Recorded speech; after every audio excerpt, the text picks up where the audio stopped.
In this video we're going to be looking at the cardiovascular system. The cardiovascular system is vital for daily life and you wouldn't be able to live without it. You need it for all activities you do during the day, whether it's walking to the bus or even sitting down. An athlete like Mo Farah would have a much stronger cardiovascular system because he has to use it so heavily and so much. One function of the cardiovascular system is delivery of nutrients and removal of waste products.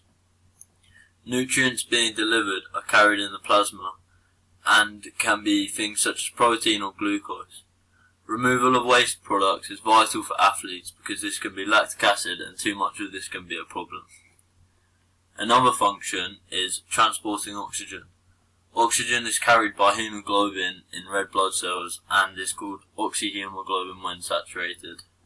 Oxygen is taken to working muscles.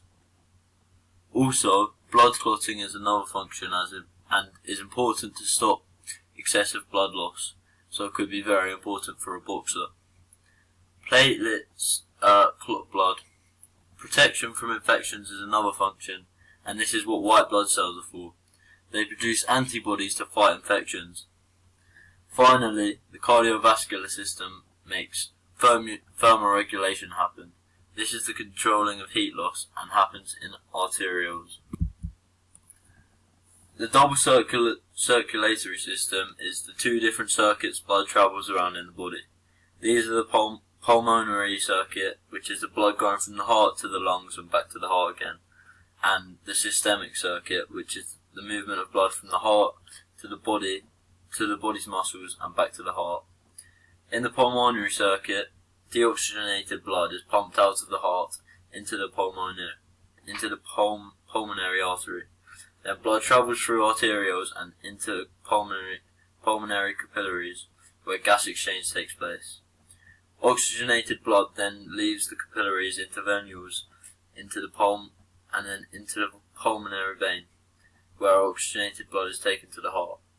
Now blood is in the systemic circuit and leaves the heart through the aorta.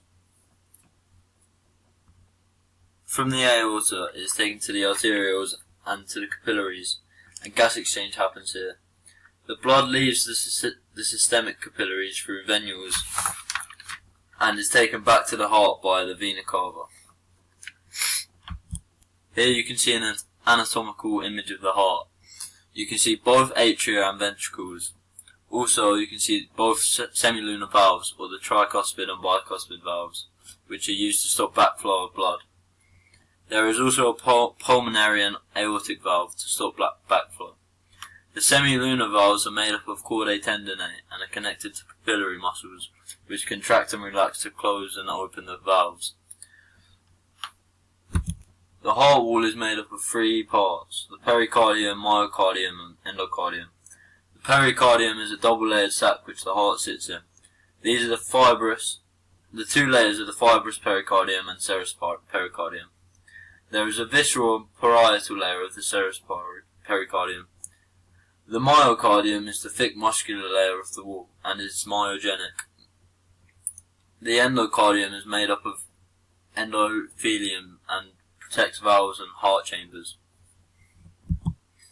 The cardiac cycle is the mechanical and electrical process which controls each heartbeat.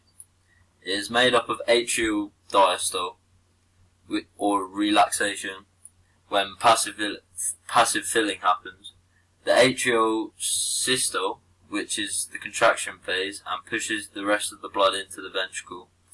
Ventricular systole pushes blood into the blood vessels, and also ventricular diastole. The conduction system is the electrical impulses which control the cardiac cycle.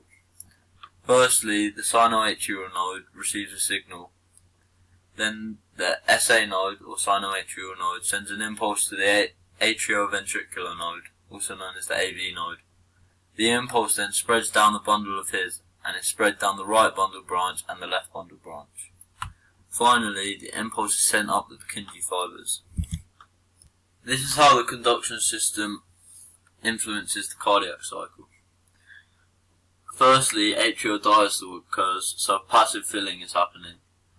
Then the SA node fires, spreading excitation through the atrial myocardium, which causes atrial systole to occur, and active filling happens.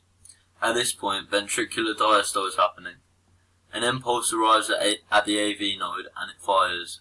The impulse spreads down the bundle branches and through the Purkinje fibers, which excites the ventricular myocardium, causing ventricular systole. This is how the autonomic nervous system regulates the cardiac cycle. Feedback is given from the body via receptors. Chemoreceptors detect changes in CO2 or lactic acid. Thermoreceptors detect changes in heat. Baroreceptors detect a change in blood pressure, and proprioceptors detect muscle or joint movement. These receptors give feedback via the autonomic nervous system, which sends a signal to the medulla in the brain, which is the cardiac control center. Depending on the feedback, a signal will be sent down the accelerator nerve, which is the sympathetic nervous system, and excites the SA node, or the vagus nerve, which is the parasympathetic nervous system, and it inhibits the SA node. An increase or decrease in adrenaline will also affect this. The blood is made up of 4 components, which can be separated using a centrifuge. 55% of blood is plasma, which is the liquid part of blood and carries dissolved nutrients.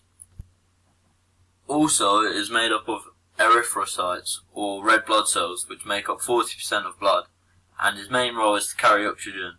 To do this, it contains hemoglobin. Leukocytes, or white blood cells, make up roughly 4% of blood and are for fighting infections. They do this by creating antibodies.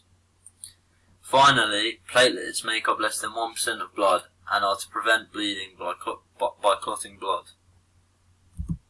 Firstly, arteries have 3 layers of wall, the tunica intima, media and externa. Also, they have a large lumen to carry lots of blood and have a thick elastic wall to carry blood at higher pressures so that they don't rip. Their main function is to carry blood away from the heart. Major arteries that you need to know about are the aorta and the pulmonary artery. Veins also have 3 layers of wall which are the same as arteries, but have a larger and the largest lumen, but they do not have a wall as thick as arteries. Also, they contain pocket valves to stop backflow as pressure is very low in veins. Their main function is to carry blood towards the heart, and major veins include the vena cava and the pulmonary vein. Arterioles are made up of smooth muscle tissue, and they branch off arteries and go into capillaries. They also have a small lumen and are very thin. Their job is to carry oxygenated blood from arteries to capillaries. Also, they have another function of thermoregulation and achieve this by vasoconstricting and vasodilating. Capillaries are only one cell thick to make gas exchange more efficient, and they are made of 1 layer of endothelial cells. Their job is internal and external gas exchange, and at the start of them are precapillary sphincters to control where the blood goes. Finally, venules have 3 layers of wall and a very small lumen. Their job is to take deoxygenated blood from capillaries and take it to veins.